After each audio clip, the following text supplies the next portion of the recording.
Session में हम लोगों ने जो कॉमन बीमारियां हमारे फार्म पे आ सकती है उसको किस तरीके से मैनेज करना है उसको in short Abdul Samad sir ने, जो हमारे आज के यहाँ के चीफ गेस्ट है, उन्होंने हमको बताया है। क्वेश्चन आंसर सेशन में इंशाल्लाह हम लोग ट्राई करेंगे कि जो भी गोट फार्मर्स है जो अपना क्वेश्चन पूछना चाहते हैं, इंशाल्लाह मैं सबके पास आके सबको माइक दूंगा। आप हाथ उठाओ, मैं आके माइक दूंगा, आप अपना क्वेश्चन इन शॉर्ट सर को पूछो और कोशिश करेंगे कि सर इंशाल्लाह उसको पूरा 100% आपके सेटिस्फेक्शन तक के लिए उसका रिप्लाई देंगे। हम हमारा क्वेश्चन आंसर सेशन कंप्लीट करें या स्टार्ट करें उससे पहले हमारे एक और यूट्यूबर भाई रिजवान भाई जो कि लाइफ विद एनिमल से है, वो भी हमारे बीच में यहाँ प्रेजेंट है। मैं अशरफ भाई को रिक्वेस्ट करता हूँ कि वो प्लीज़ रिजवान भाई के लिए भी एक बुके लाए, और रिजवान भाई मैं आपसे रिक्वेस्ट करता हूँ कि प्लीज़ यहाँ डैश पे आए। सर आप प्लीज़ रिजवान भाई को भी एक बुके दे के हमको फेलिसिटेट कीजिए। इनका भी एक बहुत अच्छा यूट्यूब चैनल है लाइफ विद एनिमल, जिसमें वो गोट फार्मर्स के लिए काफ़ी काम करते हैं, सालों से काम कर रहे हैं। तो रिजवान भाई के लिए भी दोस्तों प्लीज़ एक huge round of applause. Thank you so much मेरे भाई।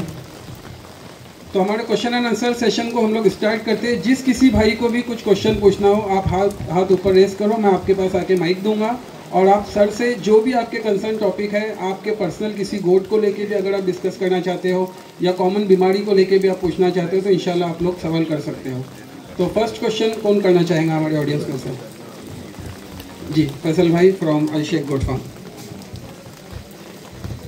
अस्सलाम वालेकुम।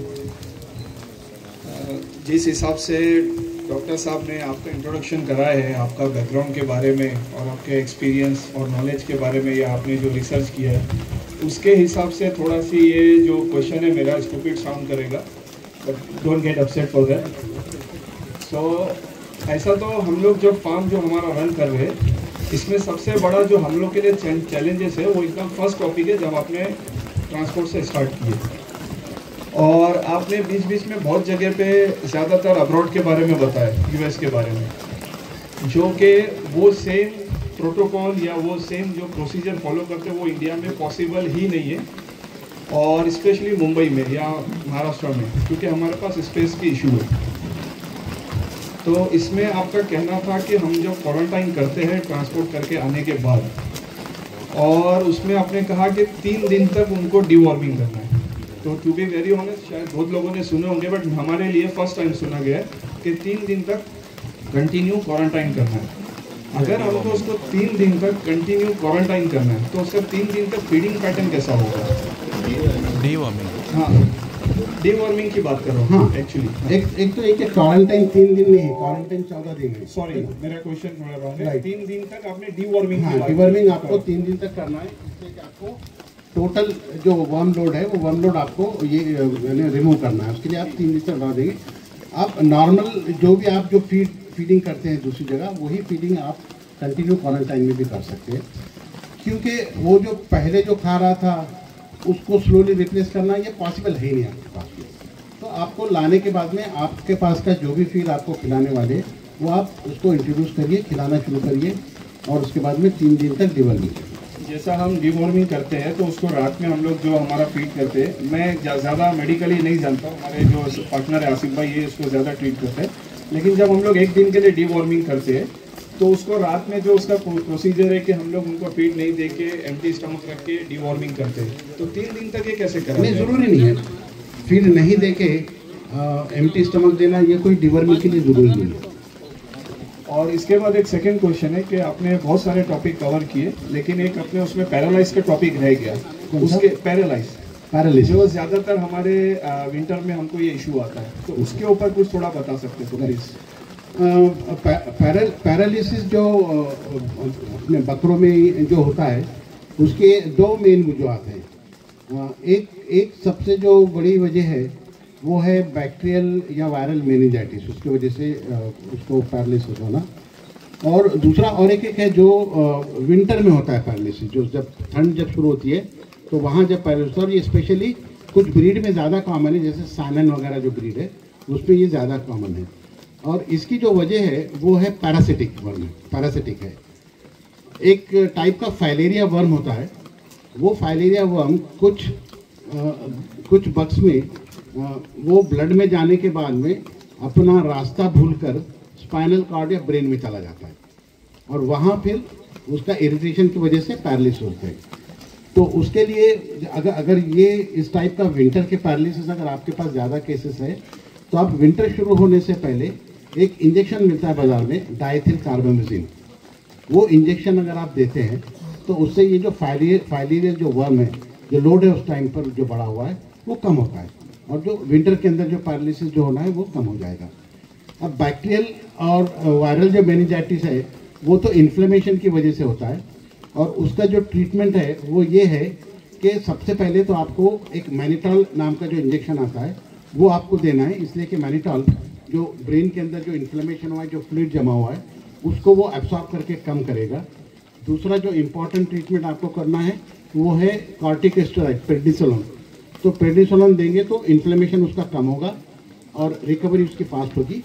और उसके बाद में अगर वो बैक्टीरियल अगर है तो आपको फिर एंटीबायोटिक देने पड़ेंगे और एंटीबायोटिक में भी आपको वो एंटीबायोटिक देना पड़ेगा जो ब्लड से ब्रेन में जाता है।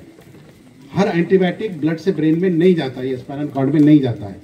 तो मेरा जो प्रिफर्ड एंटीबायोटिक है ये चीज़ के लिए वो है पेनिसिलिन। अगर आपको मेनिंजाइटिस है और पैरालिसिस का अगर अंदाज़ा है तो आप जो है तो दे सकते हैं नंबर 1 पेनिसिलिन, या दूसरा जो है तो सेफाटेक्सिम। और अगर सेफाटेक्सिम के साथ में अगर आप दूसरा और एक एंटीबायोटिक है एमेकेसिम, तो आप सेफाटेक्सिम एमेकेसिम दोनों को कंबाइन करते हैं तो उससे जो ब्रेन का जो इन्फेक्शन है ब्रेन का इन्फेक्शन कम होता है। यूजुअली ये जो ट्रीटमेंट है ये आपको कम से कम 1 हफ्ता देना पड़ता है। 1 हफ्ता देने के बाद फिर स्लोली रिकवरी होती है। और जैसा कि उमन देखा गया है कि जब भी कोई भी नर्वस सिस्टम के कोई डिसीज़ होगी तो उसमें रिकवरी और रिहेबिलिटेशन को थोड़ा सा टाइम लगता है। तो ये पैरालिसिस में जब बकरा जब आपके पास है पैरालाइज है तो नीचे सॉफ्ट बेडिंग दीजिए कि बेड सोर्स वगैरह नहीं होने चाहिए। थोड़ा सा मैनुअल फीडिंग वगैरह बैठकर उसकी आप करेंगे और ये देंगे तो इंशाल्लाह बकरा रिकवर होगा। सेकंड क्वेश्चन फ्रॉम समवन, और कोई है जो सर से कोई क्वेश्चन करना चाहते हैं? अस्सलाम वालेकुम। जैसे पूरा ऑल ओवर द टाउन और जितने भी हम लोग का एक मिथ चला है कि बकरे के बाल उतारना, तो ये साइंटिफिकली या मेडिकली क्या चीज़ है एग्जैक्टली? मेंढों में तो ऐसा कहा जाता है कि हर 28 दिन 30 दिन तो उतारना ज़रूरी होता है, तो इसमें क्या है, आप कुछ बताइए। देखिए जो बाल है, जो बकरे हैं या मेंढे हैं, जो बाल है ये एक इंसुलेशन प्रोवाइड कर रहे हैं। ये बाहर का जो टेम्परेचर इन्वायरमेंट है और अंदर के बॉडी का जो टेम्परेचर है उसको मेंटेन करने के लिए इनको जो है तो एक हेयर का जो है तो कवर दिया गया है। अब मेंढा चूँकि बेसिकली जो कोल्ड क्लाइमेट की जो कंट्रीज़ है वहाँ का जो है तो नेचुरल एनिमल है, इसलिए उसको जो विंटर है विंटर से उसको कवर करने के लिए उसको जो है तो वूल से उसको ढका गया है। बकरा अगर आप देखेंगे तो बकरा जो है तो नॉर्मली ट्रॉपिकल कंट्री का है, हाँ, और जो गर्म जो कंट्रीज है वहाँ का है। तो मेंढे के अंदर जो निकालते हैं विंटर के बाद में जो निकालते हैं उसको, तो उसकी एक और ये भी वजह है कि उसका फिर इस्तेमाल होता है कि एज ए वूल एक प्रोडक्ट वहाँ से आपको मेंढे से मिल रहा है, जबकि बकरे के अंदर निकालने का कोई जवाब नहीं है, कोई ज़रूरी नहीं है बकरे का बाल निकालने की।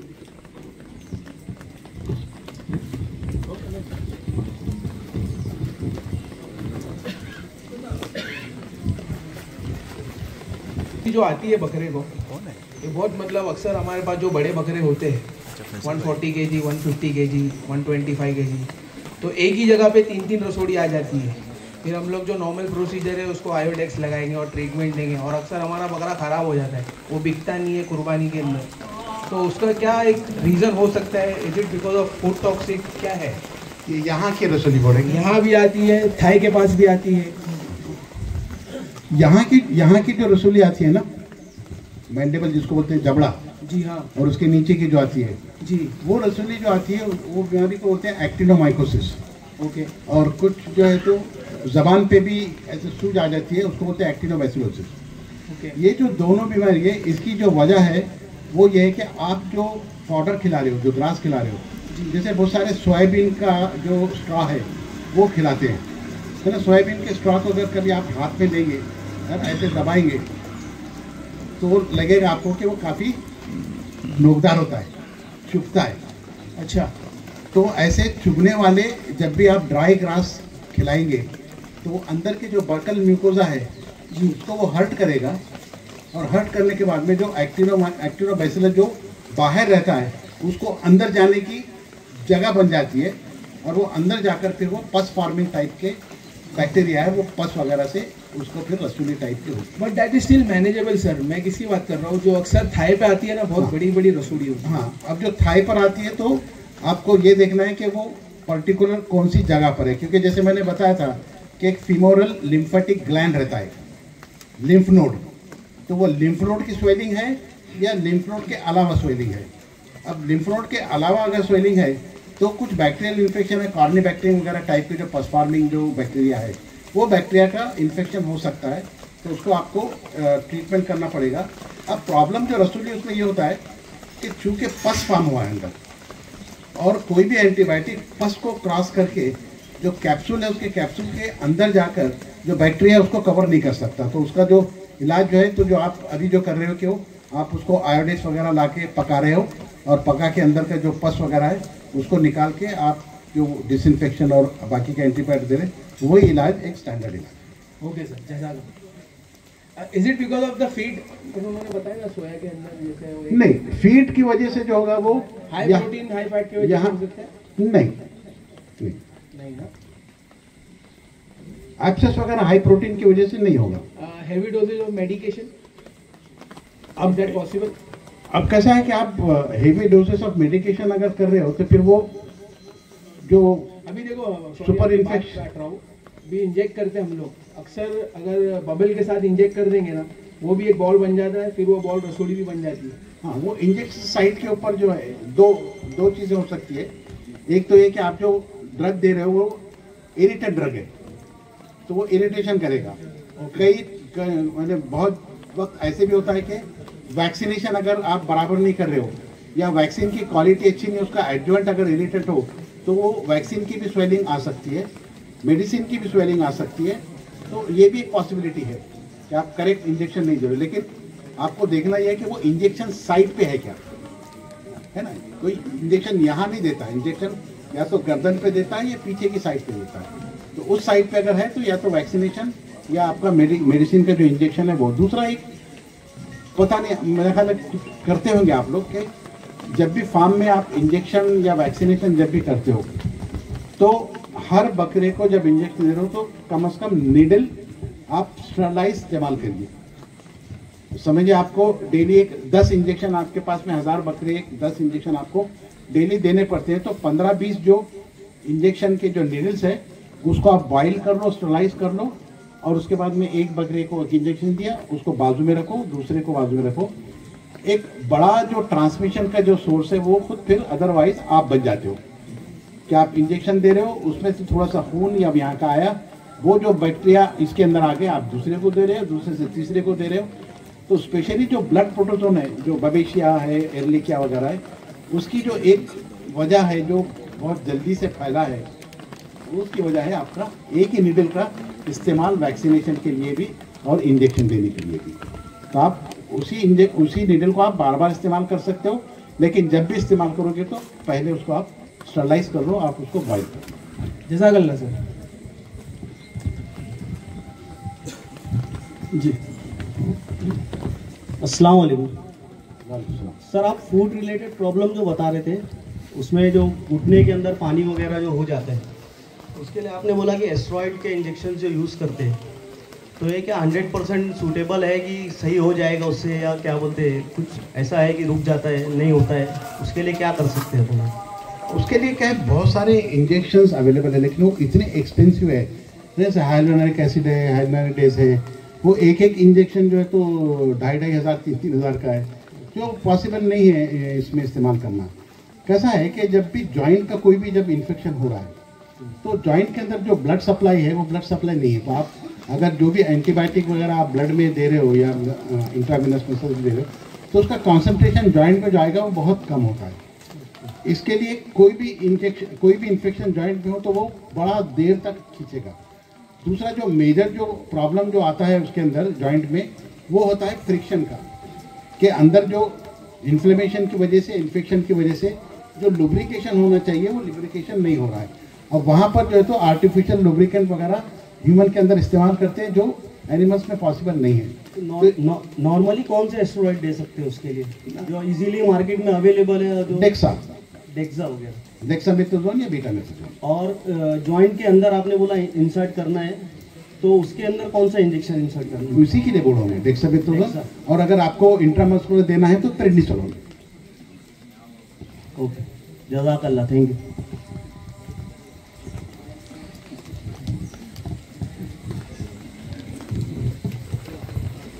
सर अस्सलाम वालेकुम। सर सीसीपीपी का कुछ सिम्टम्स, क्योंकि उसमें क्या होता है बकरा टाइम भी नहीं देता है ज़रा भी, तो उसका कुछ है उस पे अपने प्रिकॉशंस? उसका वैक्सीन बाहर के देशों में अवेलेबल है, अपने पास नहीं है यहाँ। अच्छा, we don't have the vaccine. क्योंकि उसमें क्या अक्सर ऑर्गन लॉक भी हो जाते हैं बकरे। हाँ, तो उसके लिए मतलब कुछ भी नहीं है मेरे पास अभी।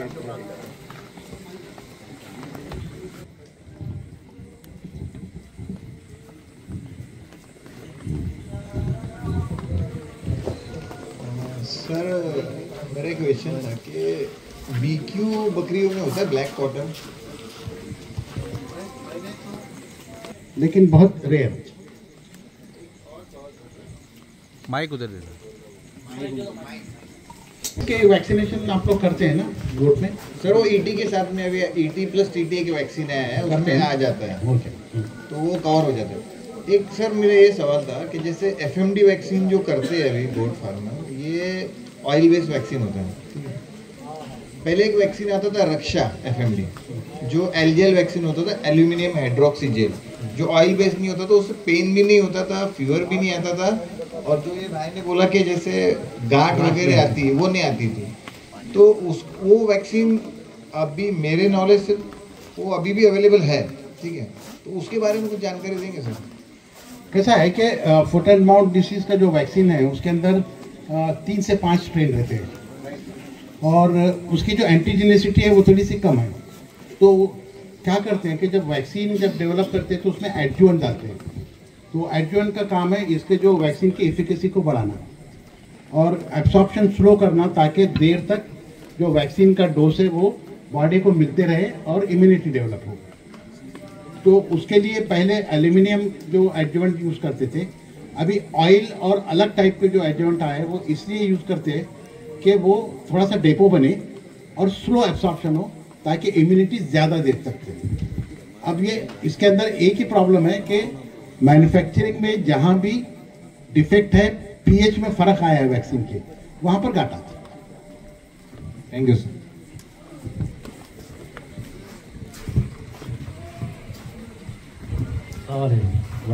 ये मेरा क्वेश्चन ये था अपना बॉर्न बेबी के बारे में। तो क्या बकरी कभी बच्चा देती है तो 1 देती है, 2 देती है, कभी कभी 3 भी देती है। तो 1 देती है तो वो तो अच्छा रहता है, हेल्दी रहता है, लेकिन 2 और 3 होते हैं तो वीक होते हैं उसमें। तो ये क्या वजह होती है? उसमें फिर 3 का भी देती है तो तीनों मर जाते हैं। राइट जी। और क्योंकि यहाँ थोड़ा सा पलाई के लोग हैं, और जो पलाया बकरा आता है पालने के लिए, इसलिए मैंने जो बच्चों के ताल्लुक से, कीट के ताल्लुक से मैंने कोई जिक्र नहीं किया था। आपका सवाल बहुत अच्छा है। देखिए, जब एक से ज़्यादा जब उसके बच्चे अगर होंगे तो 2 चीज़ों का ख्याल रखना पड़ेगा। एक तो ये कि जब वो प्रेग्नेंट है, स्पेशली जब एडवांस प्रेग्नेंट है ना, तो उस वक्त में इसको आप क्या खिला रहे हो, क्या एनर्जी लेवल है, वो उसके ऊपर ध्यान देना है। अगर वो नहीं देंगे तो ऐसे जो बकरियां हैं जिनमें मल्टीपल किड अगर है पेट में, तो उसमें जो है तो प्रेगनेंसी टॉक्सिमिया नाम का एक डिसीज़ है, वो भी इसके अंदर होता है, और उसके अंदर जो है तो बकरी काफ़ी वीक हो जाती है। और बच्चा पैदा होने के बाद में होता ऐसे है कि हम लोगों को ये पता ही नहीं चलता कि बकरी दूध कितना दे रही है और बच्चे को कितना दूध मिल रहा है। और ज़्यादातर ये जो बच्चे जो मरते हैं, इसमें एक तो ये होता है कि हाइपोग्लाइसीमिया होता है, उनमें ग्लूकोज लेवल ब्लड का एकदम डाउन हो जाता है, इसलिए कि उनको जितना दूध मिलना चाहिए वो दूध नहीं मिलता है। और क्योंकि 3 बच्चे एक साथ हुए हैं तो इसलिए वो थोड़े से वीक भी रहते हैं, और वीक रहने की वजह से उनमें जो सकलिंग की जो ताकत है वो ताकत कम रहती है। तो ये जो किड मॉर्टेलिटी है जो अर्ली जो पहले हफ्ते की है वो ज़्यादातर मिल्क की अवेलेबिलिटी रिलेटेड है। तो यहाँ पर अगर 2 से ज़्यादा अगर बच्चे हों तो उसमें जो है तो आपको एक्सटर्नली दूध आपको उसको बैठकर पिलाना पड़ेगा बच्चे को, ताकि उसको ज़्यादा दूध मिले। दूसरा ये है कि बकरी में दूध कितना है वो कैसे मालूम करेंगे कि कितना दूध दे रही है। तो एक तो तरीका ये है कि उसका पूरा एक बार आप दूध निकालें उसको मेजर करें। दूसरा तरीका उसका ये है कि आप 2 बच्चे हैं, दोनों बच्चों को आप पहले वजन कर लें, दूध पिलाने से पहले छोड़ दें, दूध पीने दें, दूध पीने के बाद में फिर वजन कर लें। जो डिफरेंस है जो बढ़ गया है उतना दूध इन्होंने पिया है, और अजम्पशन ये है कि 90% दूध जो उसके जो थन में था वो दूध बच्चों ने पिया है। इस तरह से आप निकाल सकते हैं कि दूध कितना है, और जो किड की रिक्वायरमेंट है कि अगर 1/10 जो बॉडी है उसका 1/10 ऑफ बॉडी वेट उसको दूध मिलना चाहिए। दूसरा उमूमन ये होता है कि हम समझ नहीं पाते कि जो दूध जो निकल रहा है वो बच्चे के लिए काफ़ी है या ना काफ़ी है।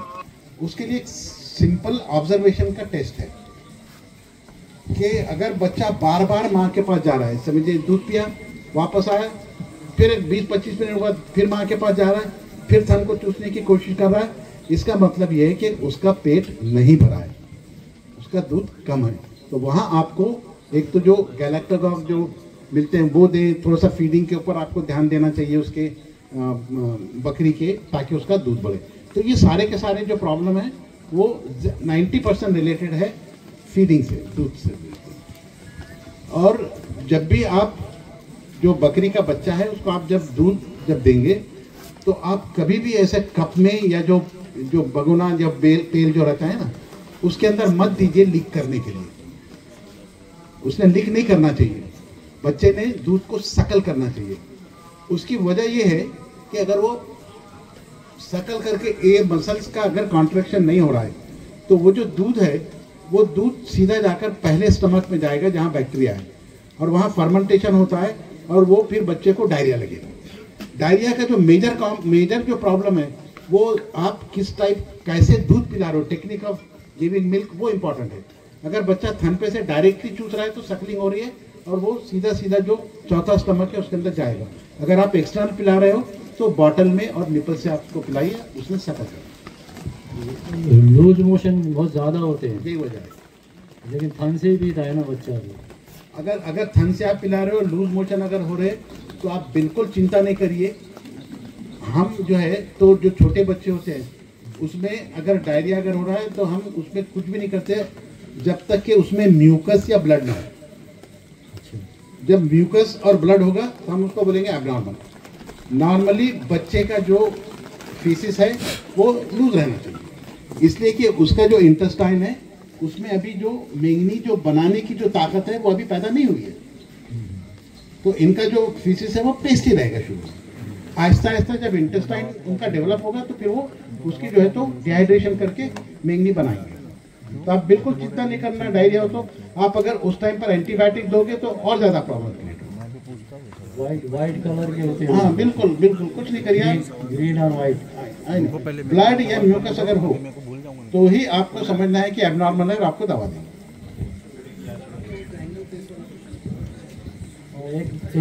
एक बच्चे को जो है ना फेस पे बहुत सूजा हुआ है, 1 महीना हो गया। सिर्फ फेस पे है? फेस पूरा मतलब एकदम अलग ही दिख रहा है उसका। तो एक काम करो ना, वो आपका रेडियोलॉजिस्ट है ना? जी। उसका जरा एक्सरे ले लो तो पता चलेगा कि वो बोनी स्वेलिंग है या फ्लूइडी स्वेलिंग है। जी। यानी पानी जमा है या कुछ बीमारी ऐसी होती है कि जिसमें जो बोन्स होते हैं ना वो बोन से स्वेलिंग आती है, डिस्ट्रॉफी जिसको होते हैं, वो देख लेंगे हम लोग। मेरा मसला ये है कि बकरे खाते पीते अच्छे हैं, मतलब डायग्नोज हम लोग रोज़ करते हैं, बकरा खा रहा है पी रहा है फर्स्ट क्लास है आज। और अगले दिन जब हम देखते हैं तो बकरा एकदम स्ट्रेस में फेस हो जाता है, बकरे का जुगाली पूरा बंद और उसकी मैगनी बंद हो जाती है। तो और फिर उसके बाद जब उसको ट्रीट करते हैं तो म्यूकस आता है वाइट वाइट पूरा, और वो काफ़ी दिन चलता है। कुछ बकरे जो ट्रीट हो जाते हैं लेकिन उसमें मोर्टेलिटी भी आती है। कहाँ म्यूकस कहाँ उसमें? मेगनी में म्यूकस आता है, वाइट वाइट कब्ज आता है। ओके, हाँ ये तो एंट्रिक इन्फेक्शन है, ये गैस्ट्रोइंटेस्टाइनल इन्फेक्शन है। ये जो इंट्रोजेनिक जो पैथोजन है जैसे साल्मोनेला है, शिगेल्ला है, इस वजह से ये होता है। तो इसमें आप जो एंटीबायोटिक प्रेफरेबली आप जो है तो एमिकेसिन यूज़ करिए। जो मोर्टेलिटी का जो मसला है ये इसी की वजह से मॉर्टेलिटी होती है कि जो एंट्रिक साल्मोनेला और शिगेल्ला ये टॉक्सिन प्रोड्यूस करते हैं। ये टॉक्सिन बॉडी में जाने के बाद में एनिमल शॉक में जाके मरता भी है। इसमें कैसे कभी कभी बहुत लंबा प्रोसेस हो जाता है, मतलब 15-18 दिन तक भी बकरा इस चीज़ में रहता है तकलीफ में। उसके बाद ठीक भी होता है, ऐसा नहीं जरूरी नहीं कि मरता ही है, इसमें ठीक भी हुए लेकिन मोर्टेलिटी भी मिली है। तो एक काम करो ना, एक बार जो जैसा जो लैब की जो बात हुई है उसमें आप एक स्टेराइल आपका जो सैंपल है फीकल का वो भेज के ज़रा कल्चर करवा लो कि कौन सा बैक्टीरिया है, वो पता चल जाएगा और उसकी सेंसिटिविटी क्या है, तो फिर उस हिसाब से आप ट्रीटमेंट करवा सकते हैं।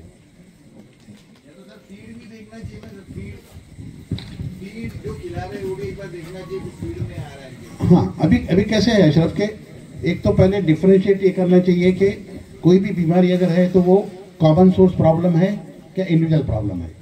अगर फीड रिलेटेड होगा तो एक से ज़्यादा एनिमल्स में दिखेगा, अगर इंडिविजुअल प्रॉब्लम है तो एक में दिखेगा। आपके पास ज़्यादा अगर बीमार हो रहे तो या तो हवा, पानी या आप जो खिला रहे हो वो सोर्स है।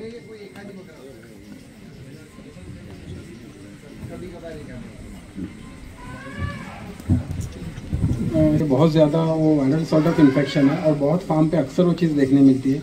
हम अपने फार्म पे भी जब आप पहले विजिट करने आए थे तो आपने उसी के बारे में मुझे पहले पूछा था कि ऐसे कोई सिम्टम्स और वाले गोट्स आपके पास है क्या। 3 डे सिकनेस जिसको आप बोलते हो, BEF जो है, आप जरा प्लीज़ उसके बारे में बताइए। ये इसको एफेमेरल फीवर बोलते हैं इसको, 3 डे सिकनेस, और ये वायरल डिसीज़ है। ये इसके अंदर जो है तो शिफ्टिंग लेमनेस होता है कि पहले एक पैर से लेम होगी, फिर उसके बाद दूसरे पैर पे जाएगा, फिर तीसरे पैर पर जाएगा। वो एफेमेरल इसीलिए कहते हैं कि ये ट्रांजिटरी रहता है, 3 से 5 दिन तक रहेगा ये। इसमें फीवर आता है और फीवर, लेकिन इसका प्रॉब्लम ये है कि इसके जो लिंगरिंग इफेक्ट है वो काफ़ी दिन तक रहते हैं। जैसे डेंगू में होता है ना, वायरल डेंगू हो जाने के बाद में काफ़ी दिन तक इसका चलते रहता है। तो एफेमेरल फीवर भी कुछ इसी टाइप का जो है तो ट्रांजिटरी टाइप का फीवर है। तो इसमें जो एंटीवायरल ड्रग जो आज अवेलेबल है वो आप नाइट्रोमिथिलिन ब्लू जो है वो आप 3 से 5 दिन तक आप पानी में डालकर 5 ml से लेके 7.5 या 10 ml तक जो बॉडी वेट है उसके हिसाब से आप उसको दे सकते हैं। जनरल जो मिथिलिन ब्लू का जो डोज है वो है 1 मिलीग्राम पर केजी, तो उस हिसाब से 1% का कैलकुलेशन करके इनको बता सकते हैं कि कितना देना चाहिए।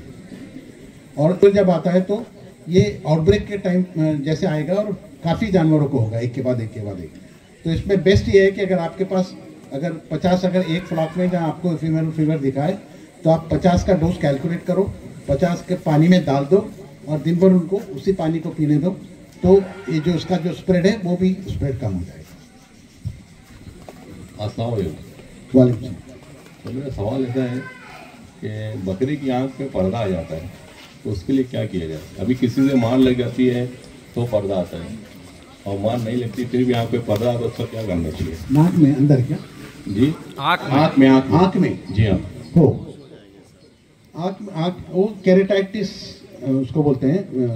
इसके जो ऊपर के जो कार्निया है उसकी बीमारी है वो, उसको आप नॉर्मल जो एंटीबायोटिक रहते हैं ना, एंटीबायोटिक विथ टेरामाइसिन वगैरह तो अपन डालते हैं उसमें। नहीं, टेरामाइसिन मत डालो। एक तो एक जनरल आप ये चीज़ रखो कि जो भी एंटीबायोटिक हम इंट्रामस्कुलर, इंट्रावेनस और ओरल देते हैं है ना, वो नाक में और कान में कभी भी इस्तेमाल मत करो। उसके लिए जो अलग पॉलीमिक्सिन वगैरह इस टाइप के जो एंटीबायोटिक आते हैं तो वो प्लस स्टेरॉइड जिसके अंदर हो, बहुत सारे आँख के जो ऑइंटमेंट आते हैं उसमें एंटीबायोटिक, पॉलीमिक्सिन या उस टाइप के जो एंटीबायोटिक है वो, प्लस उसके अंदर एक स्टेरॉइड रहता है, वो दोनों कॉम्बिनेशन को आप इस्तेमाल करेंगे तो वो जो पर्दा है वो यूजुअली वो ओपेसिटी थी, कॉर्नियल इडिमा आता है, वो पानी जमा होता है वहाँ पर, उसका बैक्टीरियल इन्फेक्शन की वजह से होता है। दवाई का नाम वगैरह बताते हैं, इंजेक्शन का नाम बताते? ठीक है, मैं मुझे देखना पड़ेगा कि कौन सी मेडिसिन, बहुत अच्छा है लगा। जी हाँ। एप्लीकैप नहीं अशरफ, एप्लीकैप नहीं। एप्लीकैप जो क्लोरोमाइसिटिन का आता है ना, उसमें हाँ उसमें स्टेरॉइड जो है वो। जी हाँ ठीक है चलेगा। Thank you. लंबी लिस्ट है वो।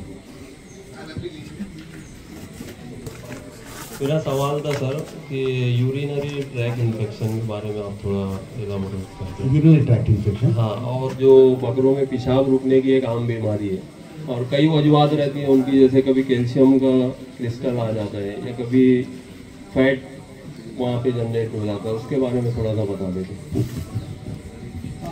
बकरों में जो यूरिनरी कैल्कुलाई है, पथरी जिसको बोलते हैं पेशाब की, वो बहुत कॉमन है।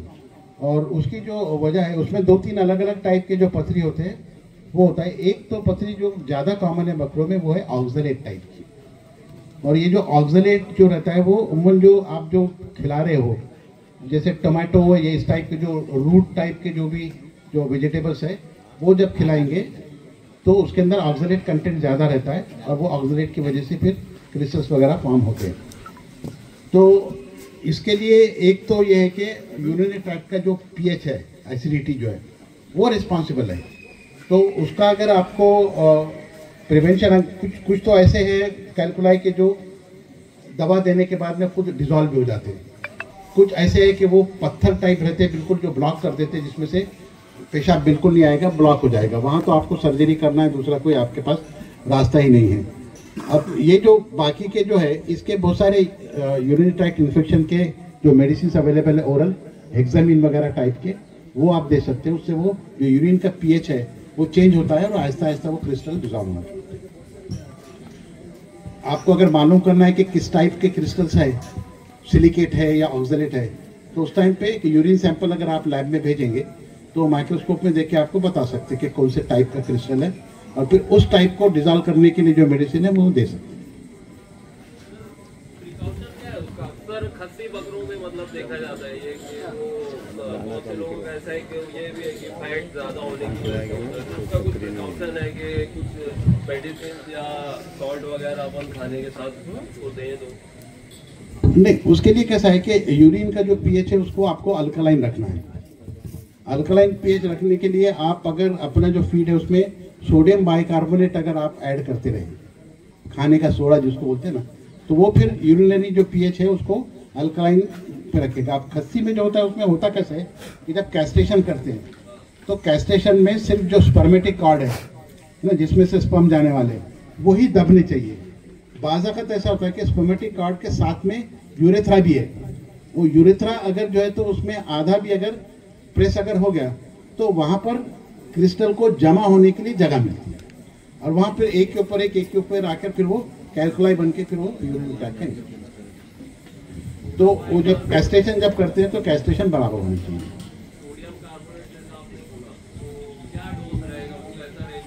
अब अबाउट 5 से 7 ग्राम अगर फीड में पर डे। नहीं, वो तो है ना, इवन आपका जो रूमेन की जो एसिडिटी है उसको भी फिर वो बराबर मैनेज करेगा। अस्सलाम वालेकुम। नमक भी डालते हैं ना आप लोग फीड में? हाँ, तो नमक और सोडा फार्म का नाम बताओ। दोनों भी करेंगे तो नहीं, पीएच आपका नॉर्मल रहेगा। कुछ भी बोलते हो। अस्सलाम वालेकुम। सर, ये जो बकरों में अचानक से मुंह, कान, टेस्टिकल्स वगैरह जो स्वेलिंग आती है, ये क्या वजह से आती है?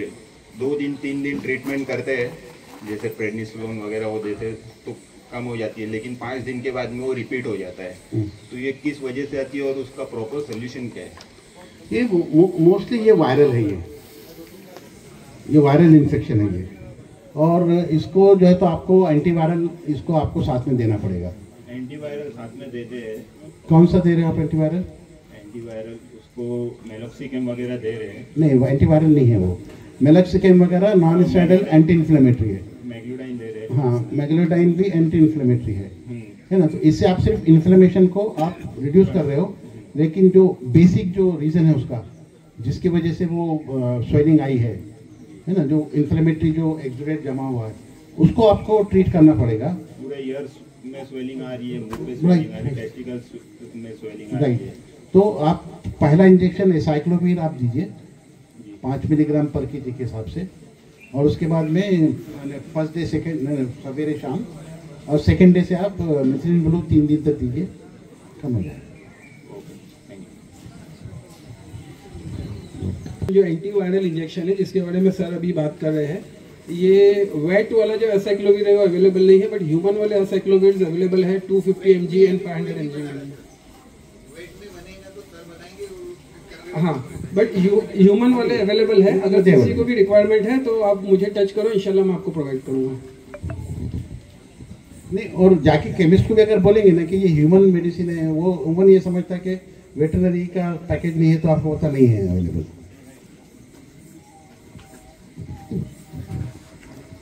लास्ट में या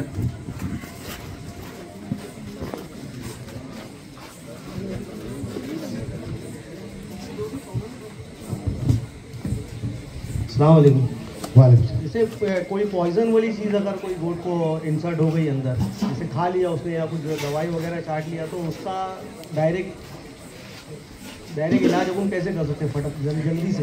ओके, जनरल, अब मैं आपको जनरल बता दूं कि जनरल पॉइजनिंग अगर आप सस्पेक्ट कर रहे हैं तो क्या करना चाहिए, क्योंकि अगर मालूम है कौन सा अगर पॉइजन है तो फिर उसका एंटीडोट का भी फिर इस्तेमाल आप कर सकते हैं।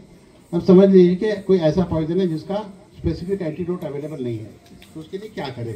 सबसे पहला तो काम ये करें कि आप चारकोल जो होता है ना, एक्टिवेटेड चारकोल, वो आप खिलाएं। एक्टिवेटेड चारकोल क्या करता है कि जाके जो भी टॉक्सिन है, ये जो वेस्ट जो है मटेरियल है, टॉक्सिक मटेरियल, उसको वो एब्जॉर्ब करके बाइंड कर लेता है। उसके बाद में साथ में आप मैग्नीशियम सल्फेट, आप जो डोज है थोड़ा सा बढ़ा के बकरे में अगर दे रहे हैं तो 15 ग्राम से लेके 20 ग्राम मैग्नीशियम सल्फेट, और उतना ही अबाउट 10 ग्राम से लेके 15 ग्राम तक, वेट डिपेंड करता है, एक्टिवेटेड चारकोल, ये देना चाहिए। कितने वेट पर कितना ग्राम? अब उसका इन जनरल जो ऐसे चारकोल का जैसे बाकी के ड्रग्स है वैसे कोई पर केजी के हिसाब से डोज अवेलेबल नहीं है, लेकिन आमतौर पे हम लोग ये बोलते हैं कि अगर 50 किलो तक का अगर आपका बकरा है तो आप 15 ग्राम तक आप एक्टिवेटेड चारकोल दीजिए। ये एक्टिवेटेड जो चारकोल है ना, ये एब्सॉर्ब नहीं होता है, ये पूरा बाहर निकल जाएगा। तो अगर एक्सेस भी चला गया तो कोई इसके अंदर हार्म नहीं है एक्टिवेटेड चारकोल में। ये कोयला है जिसको स्टीम करके एक्टिवेट किया गया है एब्जॉर्प्शन के लिए, वो, और मैग्नीशियम सल्फेट। दूसरा, आप ग्लूकोज वगैरह इंट्रावेनसली फ्लूइड वगैरह दें, ताकि अगर कोई टॉक्सिन ब्लड में अगर गया होगा तो यूरिन की तरफ से बाहर निकलेगा। साथ में कोई डायूरेटिक 2 ml जैसा लेसिस वगैरह जो डायूरेटिक मिलता है वो दें, ताकि रैपिडली जो टॉक्सिन है वो निकल जाए। दूसरा, उसके बाद में चूंकि डिटॉक्सिफिकेशन लीवर में होता है, इसलिए 3 से 5 दिन तक लीवर सपोर्ट के जो भी मेडिसिन अवेलेबल है वो आप दे सकते हैं। सर, एक्टिवेटेड चारकोल अभी मार्केट में अवेलेबल है, वेटरनरी की कई कंपनियां बनाती है और डोजिंग भी उन्होंने दिया है, तो कोई दिक्कत नहीं, आपको एक्टिवेटेड चारकोल की गोली भी मिल जाएगी, लिक्विड भी मिल जाएगी, और उस पर डोजिंग बिकोल एल है, इंटास का एक आता है चारकोल गोली आती है।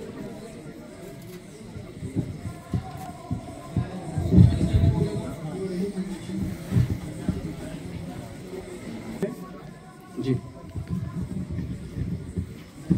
सलाम वालेकुम सर। जैसे टेटनस हो जाता है तो इसका ट्रीटमेंट ऑफन मतलब गोट्स में देखा जाता है कि फेल हो जाता है, एंटी इन्फ्लामेटरी और पेनिसिलिन वगैरह देते हैं तो ये ऑफन फेल हो जाता है। टेटनस या इसका कोई प्रॉपर ट्रीटमेंट है? टेटनस का कैसा है कि ट्रीटमेंट अगर बहुत अर्ली अगर डिटेक्ट कर रहे हैं आप, यानी लॉक जा जो होता है ना, उससे पहले एक बार लॉक जा हो जाए तो समझ लो कि जो टेटनस के जो टॉक्सिन है वो नर्व तक पहुंच गए। अब उसके बाद में अगर आप एंटी टेटनस सीरम भी देंगे तो कोई फर्क नहीं पड़ने वाला है। पेनिसिलिन वगैरह तो कैसा है कि वो अगर बैक्टीरिया है तो जो बैक्टीरिया उसी को किल करेगा, लेकिन ये जो बैक्टीरिया टॉक्सिन प्रोड्यूस करते हैं, और जो बीमारी होती है वो बैक्टीरिया की वजह से नहीं होती, टॉक्सिन की वजह से होती है, और वो टॉक्सिन सीधा जाकर नर्व पे जाते हैं, और नर्व पे जाने के बाद में कोई भी ड्रग नर्व पर नहीं जाती है। तो थोड़ा सा डिफ्रेंशिएट करो कि अर्ली है क्या, अगर अर्ली है तो फिर एंटी टेटनस सीरम, जो जहाँ पर जख्म है वहाँ पर पेनिसिलिन और एंटी टेटनस सीरम, और थोड़ा सा ये जो मेग्लोडाइन वगैरह जो मसल रिलैक्सेंट वगैरह है वो अगर देंगे तो रिकवरी होने के 5 से 10% चांस है। तो अर्ली स्टेज पे क्योरेबल है? अर्ली स्टेज पे ही है, बाकी नहीं है। जज़ाकल्लाह।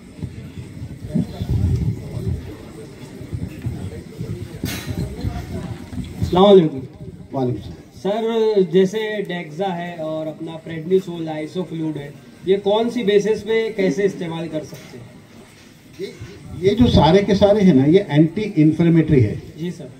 तो जहाँ भी इन्फ्लेमेशन हो वहाँ उसको इस्तेमाल कर सकते हैं। लेकिन एक चीज़ का ध्यान रखना है कि हर इन्फ्लेमेशन में आपको स्टेरॉइड इस्तेमाल करने की ज़रूरत नहीं है, इसलिए कि स्टेरॉइड के साइड इफ़ेक्ट्स भी है। तो सबसे पहले आपको नॉन स्टेरॉइडल जो एंटी इन्फ्लेमेटरी है उसको आपको पहले इस्तेमाल करना है। उससे पहले ये देखना है कि जो इन्फ्लेमेशन है वो इम्यूनिटी के रिलेटेड है क्या, इम्यूनिटी उससे डेवलप हो रही है क्या, तो उसको फिर एंटी इन्फ्लेमेटरी वहाँ देने की ज़रूरत नहीं है। अगर आपको सिंपल अगर इन्फ्लेमेशन है और वहाँ अगर आपको देना है तो आप सबसे पहले नॉन स्टेरॉइडल देंगे, और प्रेडनिसोलोन और बाकी के एंटीबायोटिक जब भी देंगे, स्पेशली प्रेडनिसोलोन, तो ये विड्रॉल डोसेज में देना चाहिए। अगर आप समझिए 5 दिन तक अगर देना है, क्योंकि फिर वो बॉडी जो है तो कॉर्टिजोल पे डिपेंड हो जाती है बाहर के, और अंदर वो कॉर्टिजोल बनाना बंद कर देती। तो जहाँ प्रेडनिसोलोन आपने 7-8 दिन तक कंटिन्यूसली दिया और विड्रॉ किया, तो वहाँ पर हाइपोटेंशन होके बकरा गिर के मरने की चांसेस होते हैं। तो इसलिए इसको बहुत केयरफुली इस्तेमाल करना, कार्टिसाइड को। एकदम लास्ट में अगर लगता है आपको कि बाकी इन्फ्लेमेशन, स्पेशली अगर मेनिंजियल इन्फेक्शन है, तो आपको दूसरा कोई रास्ता ही नहीं है, आपको प्रेडनिसोलोन इस्तेमाल करना है। Thank you sir.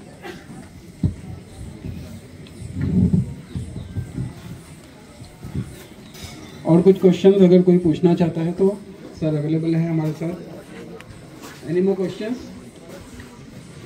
आप लोगों में से अगर कोई और कुछ क्वेश्चन पूछना चाहता है तो सोचिए तब तक कि एक्चुअली आज का ये इवेंट जो हम लोगों ने यहाँ पे अटेंड किए, सेमिनार जो हम लोगों ने यहाँ पे अटेंड किए, ये पॉसिबल हो पाया क्योंकि हमारे आज के गेस्ट स्पीकर और chief guest Abdul Samad sir के साथ कम्युनिकेशन हो पाया। और हमारा कम्युनिकेशन अब्दुल समद सर के साथ जो हुआ, उसके लिए जो ब्रिज थे, जो बीच में जिस बंदे ने हमको सर के साथ इंट्रोड्यूस किए, वो हमारे आज के अशरफ भाई है, जो हमारे सेल्स मैनेजर है बीकोमिन फार्मा के। तो अशरफ भाई भी हमारे पास यहाँ प्रेजेंट है। आज के इस सेमिनार को ऑर्गेनाइज करने में भी उनका बहुत बड़ा सपोर्ट रहा है, और हमारा सर के साथ कम्युनिकेशन करने में भी अशरफ भाई का बहुत बड़ा सपोर्ट रहा है। तो मैं अशरफ भाई से भी रिक्वेस्ट करता हूँ वो प्लीज़ यहाँ डेस्क के पास आए, और सर प्लीज़ आप अशरफ भाई को भी थोड़ा सा एक बुके प्रेजेंट करके फेलिसिटेट करें।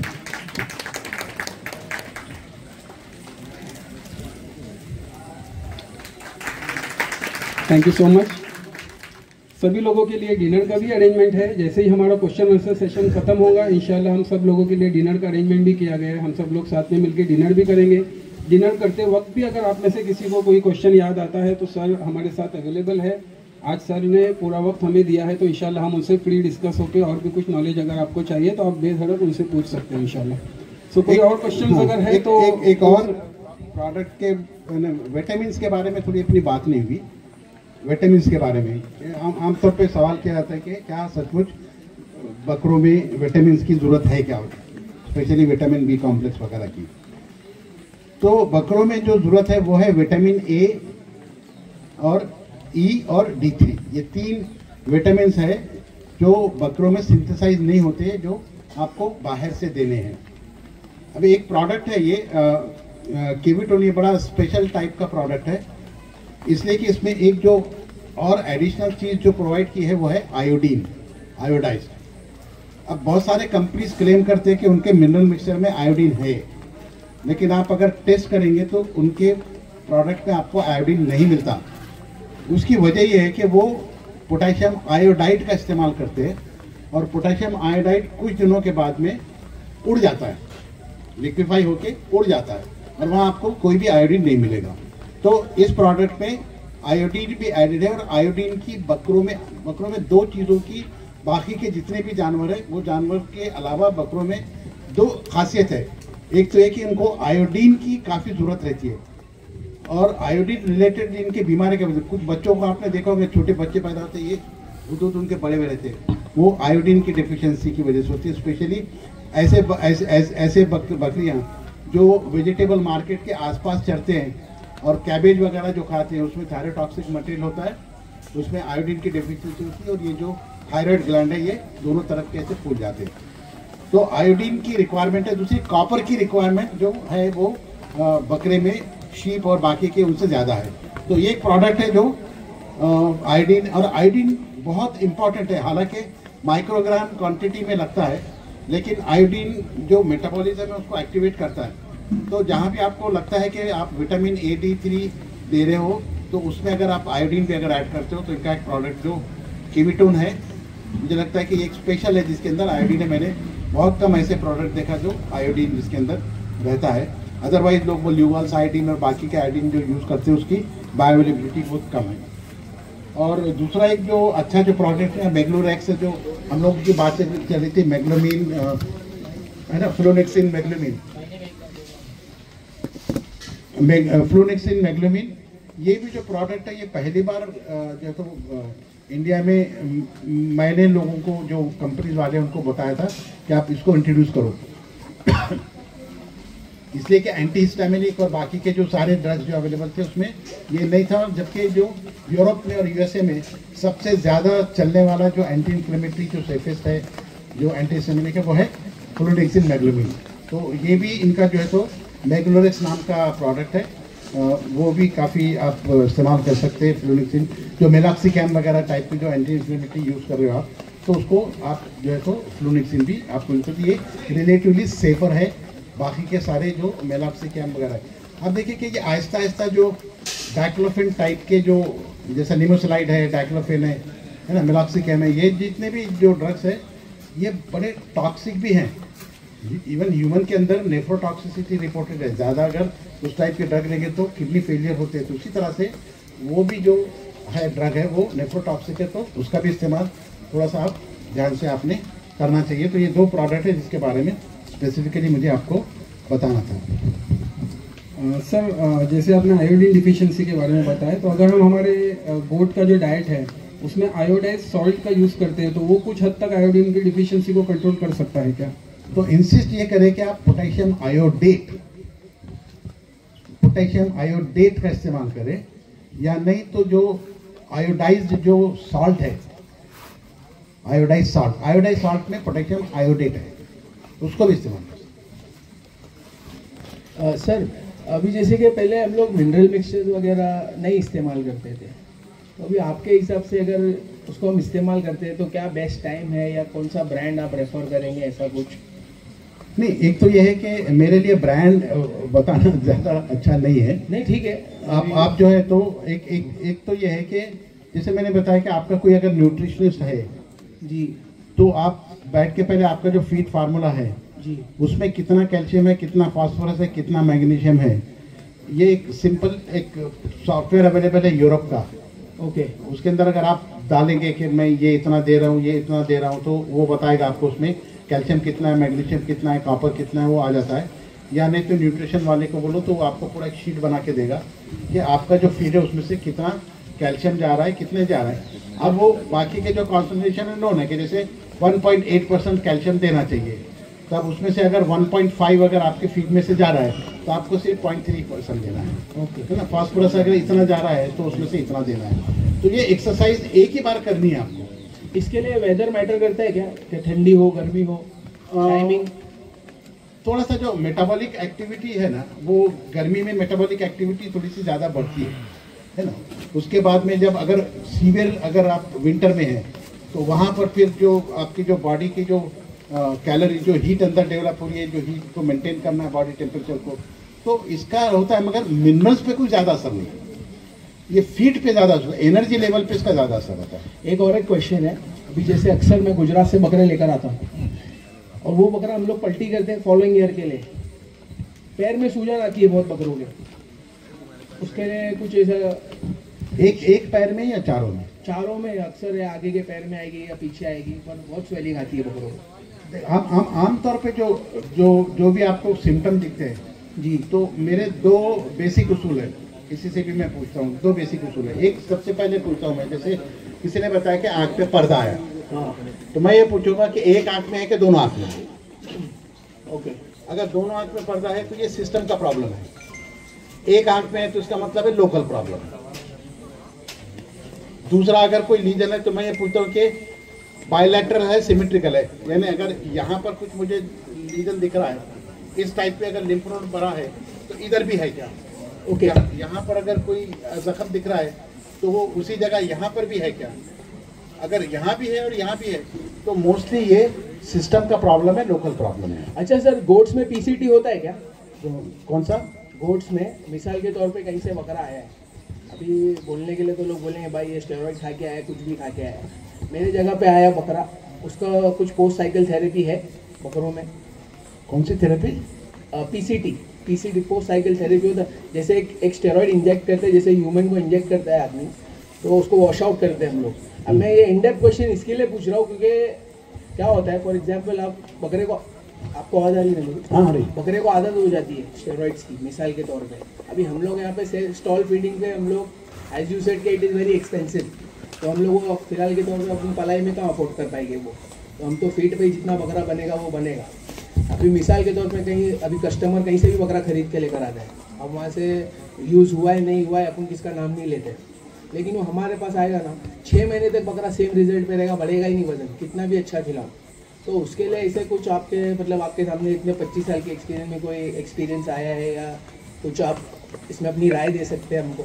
लोग कैसा है कि एनाबॉलिक स्टेरॉइड यूज़ करते हैं। हाँ, और एनाबॉलिक स्टेरॉइड जो एक तो ओरल एनाबॉलिक स्टेरॉइड डोमिनेंट में अब्जॉर्ब नहीं होता, तो इंजेक्शन ही देना पड़ता है उसका, है ना। डायनाबॉल वगैरह टाइप के जो इंजेक्शन है वो लोग देते हैं ताकि उसकी जो है तो एक्टिविटी बढ़े, मेटाबॉलिक एक्टिविटी बढ़े, ज़्यादा खाए और उसका मसल मास वगैरह बढ़े। लेकिन ये सारी चीज़ें बड़ी एक्सपेंसिव, मुझे लगता है कि ये ज़्यादा मिथ है जो लोग आपस में जो होते हैं। कुछ बोलते हैं कि मुर्गी इतनी मोटी हो रही है तो उसको स्टेरॉइड देते हैं, है ना। वो मुर्गी को स्टेरॉइड देते हैं, अगर बैठेगा तो फार्मर का क्या हाल होगा और उसके कितने पैसे जाएंगे। तो ये ज़्यादातर मिथ है। वो जो बकरा वहाँ से आने के बाद में आपके पास आया है, आने के बाद में वो वेट गेन वगैरह अगर नहीं कर रहा है तो थोड़ा सा आप इन्वेस्टिगेशन एक बार कर लो आप। और अगर चारों पैरों में अगर उसके सूजन आ रही है तो कोई इन्फेक्शन है क्या, कोई बैक्टीरिया, कल्चर करेंगे तो पता चल जाएगा। हाँ, पता चलेगा। ठीक है सर, थैंक यू। सभी टेस्ट कर लेना चाहिए ऐसे उसमें। इसलिए भी आजकल जो है ना लेबोरेटरी सपोर्ट इंपॉर्टेंट है। अभी कब तक बकरी की सूरत देख के डिसीज डायग्नोज करेंगे? कहीं ना कहीं तो आपको कुछ तो टेस्टिंग करनी पड़ेगी ना।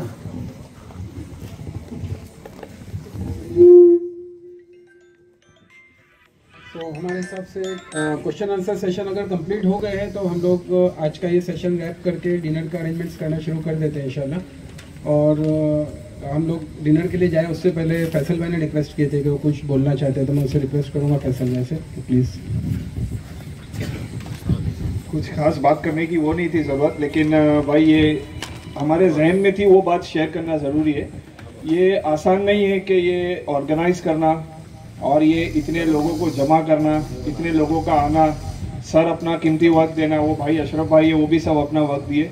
तो ये बहुत ही पॉजिटिव लोग ही कर सकते हैं और ये करना चाहिए। रेगुलर सेमिनार होना चाहिए जिसमें आज ऐसा दिखने में आया कि कोई यहाँ पर कोई किसी की तरफदारी या किसी के फेवर में बात नहीं किया। यहाँ पे सिर्फ बात हुई है नॉलेज गेन करने की और क्वेश्चन आंसर करके अपने आगे के काम को बढ़ाने के लिए।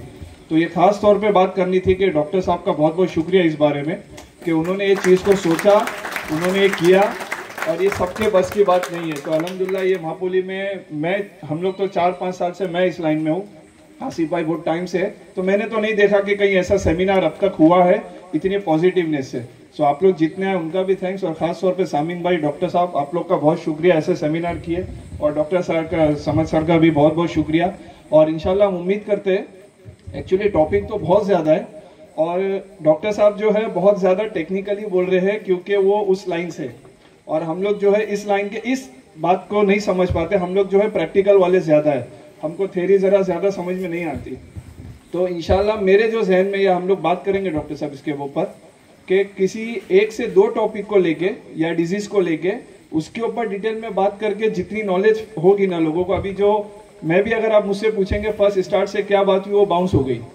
तो हम लोग कोई पर्टिकुलर 1 या 2 डिजीज़ को लेके उसके ऊपर उसका लाइन ऑफ ट्रीटमेंट और कैसा उसके साथ हमको एडजस्ट करना है, वो डिजीज़ को चैलेंज करना है और उससे निकलना है, तो वो हम लोग उस बारे में इंशाल्लाह बात करेंगे इंशाल्लाह। और बहुत बहुत शुक्रिया आप लोगों का ये ऑर्गेनाइज करने के लिए।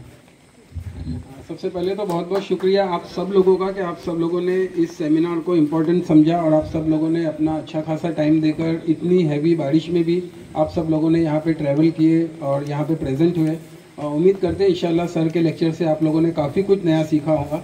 एक्चुअली ये पहला सेमिनार था, तो इन जनरल एक अंडरस्टैंडिंग गोट की बीमारियों को लेके, क्वारंटाइन को लेके, ट्रैवल को लेके और वैक्सीनेशन को लेके, कुछ कॉमन डिजीज़ को लेके, तो यहाँ पे 2 से 3 टॉपिक एक इन जनरल ऐसे कवर किए थे। देखना भी था कि कितने लोगों को इंटरेस्ट है, कितने लोग आके यहाँ से कुछ ले जाना चाहते हैं। तो अल्हम्दुलिल्लाह आप लोगों के रिस्पांस के हिसाब से माशाल्लाह बहुत अच्छा लगा।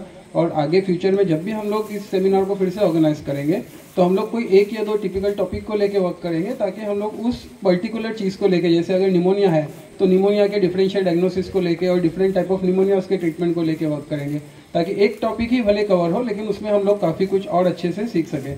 तो सर ने जिस तरीके से माशाल्लाह आज का सेमिनार कंडक्ट किया है, जो एक सादी लैंग्वेज में उन्होंने बहुत मेडिकल रिलेटेड टर्मिनोलॉजीज हम लोगों को बताया, उसके लिए thank you so much sir. और अशरफ भाई भी बहुत बहुत शुक्रिया। अशरफ भाई कुछ कहना चाहते हैं?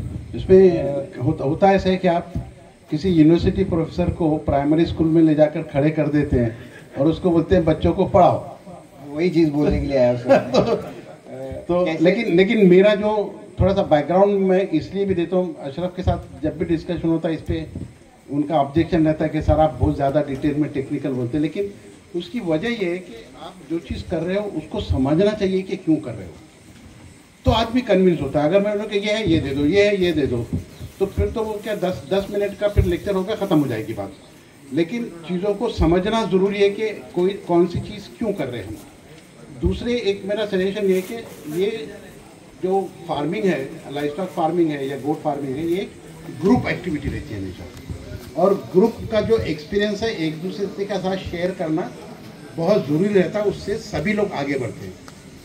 तो मेरा सजेशन ये रहेगा कि जितने लोग आए हैं अगर उनका एक व्हाट्सएप ग्रुप बनता है और वो व्हाट्सएप ग्रुप में अगर उनके प्रॉब्लम्स अगर पोस्ट करते हैं तो आपस में भी जो एक्सपीरियंस है वो बताया जा सकता है कि उन्होंने अगर ये प्रॉब्लम देखा तो उसमें से क्या निकला।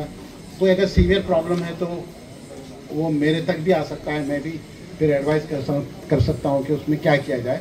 तो इस तरह की एक ग्रुप एक्टिविटी भी अगर पॉसिबल है तो मेरे हिसाब से करें। इंशाअल्लाह इस तरह की एक्टिविटी हम लोग करेंगे। जैसे फैसल भाई ने बोले कि टेक्निकली ज़रा ज़्यादा हो जाता है, तो उसकी वजह सर तो टेक्निकल आदमी और इतने बड़े टेक्निकल आदमी के जब मैं एज ए MR काम करता था तो सर को मिलना बोले तो सर बहुत बड़ी बात होती थी। सर वेटनरी कॉलेज में जब डीन थे, बॉम्बे वेटनरी कॉलेज में, बड़ी मुश्किल से सर से मुलाकात होती थी और जाते थे तो 10 लोगों को बोलते थे कि आज सर से मिल के आए हैं। तो मैं यहाँ पे इसलिए अभी खड़ा हूँ कि जैसे आपने बोला कि टेक्निकल बात होती थी, इंशाल्लाह मैं ये BQ मीन फार्मा जो है इसको शुरू करके 4 साल हुए। इसके पहले मैं इंडियन इम्यूनोलॉजिकल्स लिमिटेड में काम करता हूँ, जो गवर्नमेंट ऑफ इंडिया की NDDB की कंपनी है। उसको आप लोग सब जानते हैं, उसका रक्षा का वैक्सीन आता है, सारे वैक्सीन उसी के आते हैं, ठीक है। तो वो एक ऐसी कंपनी थी जो गवर्नमेंट ऑफ इंडिया ने डेयरी डेवलपमेंट के लिए बनाई थी। तो उसके ज़रिए हम लोग कई सेमिनार ऑर्गेनाइज करते थे, फार्मर्स के पास जाते थे, अवेयरनेस प्रोग्राम करते थे वैक्सीनेशन के। तो इस टाइप के मैंने कई प्रोग्राम किए थे, ठीक है। तो मुझे थोड़ा जानकारी कैटल में तो थी, लेकिन जब मैंने अपना कुछ काम शुरू किया तो मैंने कैटल से ही काम शुरू किया और मैंने कैटल में ही मेडिसिन बेचना जो भी है। तो गोट फार्म के लिए भी कुछ प्रोडक्ट मेरे पास है जो मैंने बेचने की कोशिश, लेकिन मैं गोट फार्म में कभी इंटरेस्ट ही नहीं रखा। एक दिन डॉक्टर शाकिर से मिला, देखा कि डॉक्टर शाकिर से कुछ एक्सपीरियंसेस शेयर किए तो लगा कि मैं गोट फार्म में भी काम करना चाहिए। आज ये जो सेमिनार हुआ है, ठीक है, इंशाल्लाह इसके जैसे आगे भी सेमिनार हम लोग करेंगे, ठीक है। क्योंकि मुझे जो मैंने 15 साल इंडियन इम्यूनोलॉजिकल में काम किया, वहाँ पे ये सेमिनार इस तरीके के बहुत सारी एक्टिविटी की हुई है। तो मुझे इसमें इंटरेस्ट है, सिर्फ सेल करना या प्रोडक्ट बेचने में वो वैसा नहीं है।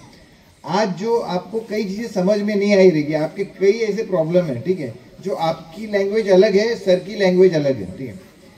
मैं आपको बताना चाहता हूँ कि 4 साल जो मैंने काम किया है अभी, ये 4 साल में मैं आज तक सिर्फ 5 गोट फार्म में गया हूँ, ठीक है, सिर्फ 5 गोट फार्म। इंशाल्लाह आज जो सेमिनार हुआ, आज जो डेटा लूँगा मैं, आप लोगों के पास आऊँगा, थोड़ा वक्त दो, हम लोग प्रॉब्लम शेयर करेंगे, ठीक है। वो प्रॉब्लम्स को मैं सर तक कन्वे करूँगा, ठीक है। और आगे आने वाले सेमिनार में इंशाल्लाह इससे थोड़ी आसान टॉपिक रहेंगे और आपके रिलेटेड टॉपिक रहेंगे, आपके डे टू डे के जो प्रॉब्लम्स रहेंगे वो उसमें होंगे। और इंशाल्लाह आज जितना आप लेके जा रहे हैं, ठीक है, मतलब 10 यूनिट आप लेके जा रहे हैं, तो अगले टाइम पे इंशाल्लाह कोशिश करेंगे आप 25 यूनिट लेके जाए यहाँ से नॉलेज के, ठीक है। तो इंशाल्लाह आगे कोशिश करेंगे, जैसे सर ने बोला कि व्हाट्सएप ग्रुप का एक वो भी इंतज़ाम करेंगे इंशाल्लाह। और सबसे सर का तो बड़ा शुक्रिया, क्योंकि सर का इतना टाइम मिलना बोले तो बहुत बड़ी बात है। मुझे पता है क्योंकि सर साल में मेरे हिसाब से 6 महीना तो इंडिया से बाहर होते हैं, और जब रहते हैं तब उनको पकड़ के लाना पड़ता है क्योंकि उनका टाइम बड़े बिजी है सर, क्योंकि मैं उनके साथ ट्रैवल करता हूँ मैंने। तो सर आपका बड़ा शुक्रिया यहाँ आने के लिए। और सबसे इम्पोर्टेंट शाकिर, डॉक्टर शाकिर और सामीन का, जिन्होंने बड़ी मेहनत की ये सब प्रोग्राम को अरेंज करने, इतनी ज़्यादा बारिश होने के बावजूद ये सब करना और ये सब इस तरीके का प्रॉपर करना, इसके लिए सर आपका और सामीन का बड़ा शुक्रिया। और अगर आप लोग नहीं आते यहाँ पे, और मैंने बोला भी सर को बीच में कि ये हमने कैटल वालों के, मतलब गाय भैंस वालों के बड़े प्रोग्राम किए, इतने इंटरेस्टेड लोग नहीं मैंने देखे, ठीक है। इतनी बारिश अगर होती तो इससे 10% क्राउड होता था यहाँ पे, कैटल या और भैंसों वालों का प्रोग्राम। तो मैंने सर को बोला था कि सर ये गोट फार्मर है, ठीक है, ये ऐसा कोई प्रोग्राम है जहाँ पे कुछ सीखने मिले, कुछ नया कुछ चीज़ है, तो ये आएंगे। बारिश इतनी थी कि डर भी लग रही थी सर, सही बोल रहा हूँ मैं, डर भी लग रही थी कि इतना बड़ा सब कुछ अरेंजमेंट किया है, पब्लिक 50% तो आए, जितना सोचा है उसकी 50%। तो माशाल्लाह आपने 100% आपकी इतनी बारिश के बाद आकर आपने इधर जो आपकी अटेंडेंस दी, इसके लिए सबसे बड़ा शुक्रिया आपका। ठीक है, अस्सलाम वालेकुम। तो इंशाल्लाह हम लोग डिनर के लिए मूव करते हैं। डिनर के टेबल्स रेडी, हम लोग खाली उसको अरेंज करते हैं। और इंशाल्लाह आप सब लोगों से रिक्वेस्ट है कि डिनर करके जाए। डिनर भी अवेलेबल है, स्वीट्स भी है, और ऑलरेडी हमारा डिनर का अरेंजमेंट हो चुका है। तो इंशाल्लाह 10 से 15 मिनट में हम लोग डिनर अरेंज करते हैं।